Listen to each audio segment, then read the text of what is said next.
नमस्कार, शामियाना किचन्समध्ये आपल्या सर्वांचं खूप खूप मनापासून स्वागत आहे. आज आपण शामियाना किचन्समध्ये चवळीच्या शेंगांची भाजी बनवतोय. ही भाजी बनवण्यासाठी खूप सोपीच आहे, फक्त पद्धती वेगवेगळ्या आहेत. तसं तर आपण ही भाजी 12ही महिने बनवत असतो, परंतु हिवाळ्यामध्ये खूप प्रमाणात बनवली जाते. खूप सोपी पद्धत आहे आणि ही भाजी प्रोटीन, आयर्न या सर्वांनी परिपूर्ण आहे. नक्की बनवा. ही रेसिपी खूप सोपी आहे. चला तर मग इथे रेसिपीला सुरुवात करूयात. यासाठी इथे चवळीच्या शेंगा घ्यायच्या. चवळीच्या शेंगा पुसून त्याचा सुरुवातीचा आणि शेवटचा डेट काढायचा आणि आवडीप्रमाणे तुकडे करून घ्यायचे. इथे तुम्ही चवळीच्या शेंगा छान अशा हिरव्यागार निवडायच्यात आणि पातळ घ्यायच्या. त्या चवीला छान लागतात आणि जर जाड असतील तर त्यात चवळीच्या बिया असतात, त्यामुळे त्या खाण्यासाठी चांगल्या लागत नाही.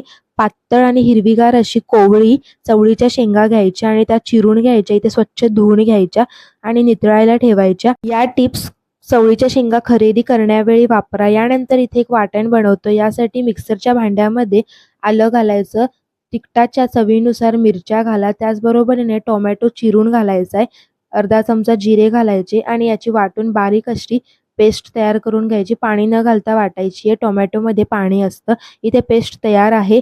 यानंतर इथे एक कढई गरम करण्यासाठी ठेवायची, त्यामध्ये तेल घालायचं. इथे 2 पळ्या तेल घातलं. जास्त तेल घालायचं या भाजीला, जेणेकरून चव चांगली लागते. यानंतर यामध्ये बारीक चिरून घेतलेला कांदा घालायचा आहे. कांदा मीडियम लालसर करायचा आहे. त्यामध्ये हळद घालायची आहे. पुन्हा एकजीव मिक्स करून घ्या. यानंतर यात वाटण घालायचं आहे. इथे कांदा मीडियम ब्राऊन करायचा आहे, जेणेकरून नंतर टोमॅटोची पेस्ट घालणार आहोत. जे कांदा जास्त परतला जाणार नाही आणि दोनही असं छान तेल सुटेपर्यंत परतून घ्यायचंय.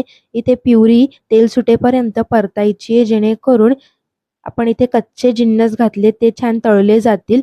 यामध्ये बीन्स घालायचे, चवळीच्या शेंगा घालून एकजीव मिक्स करून घ्यायचे मसाल्यांमध्ये. यानंतर यामध्ये चवीनुसार मीठ घालायचे आणि पुन्हा 1 ते 2 मिनिटभर परतून घ्यायचे. इथे सुरुवातीला आपण वाफेवर शिजवणार नाहीत आहोत, फक्त आणि फक्त गॅसची फ्लेम मीडियम हाय करत राहायचं आणि मिक्स करून घ्यायचं. यानंतर यामध्ये चवीनुसार लाल तिखट घालायचं आहे, गरम मसाला घालायचा आहे आणि पुन्हा एकजीव मिक्स करून घ्यायचं आहे. इथे भाजीचा रंग म्हणजे चवळीच्या शेंगांचा रंग थोडा वेगळा झालेला आहे, हिरवागार असा दिसतोय. त्यामुळे इथे 3 ते 4 मिनिटे परतून घ्यायचं आहे आणि नंतर वाफेवरती शिजण्यासाठी ठेवायची आहे. इथे 4 ते 5 मिनिटांसाठी वाफवून घेतलेली आहे. छान असं खालनं तेल सुटलेलं आहे आणि पुन्हा मिक्स करून घ्यायचं आहे. यानंतर इथे झाकण ठेवल्यानंतर मधनं-मधनं हलवायचं, जेणेकरून तळाशी चिटकणार नाही.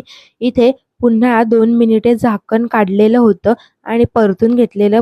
यानंतर इथे पुन्हा झाकण ठेवायचं आणि 7 ते 8 मिनिटांसाठी मधनं-मधनं हलवून भाजी शिजवून घ्यायची आहे. इथे भाजी तयार झालेली आहे. छान असा तांबूस रंग आलेला आहे.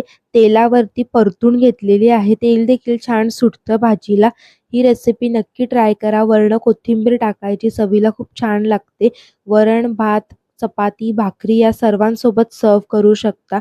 ही चवळीच्या शेंगांची सुकी भाजी तुम्ही टिफिनसाठी देखील बनवू शकता. चला तर मग डिश सर्व्ह करूयात. अशाच नवनवीन आणि सिंपल रेसिपींसाठी शामियाना किचन्सच्या यूट्यूब चॅनलला लगेच सबस्क्राईब करा. रेसिपी आवडल्यास लाईक द्या आणि कॉमेंट्समध्ये सांगा तुम्हाला नेक्स्ट कोणती रेसिपी हवी आहे.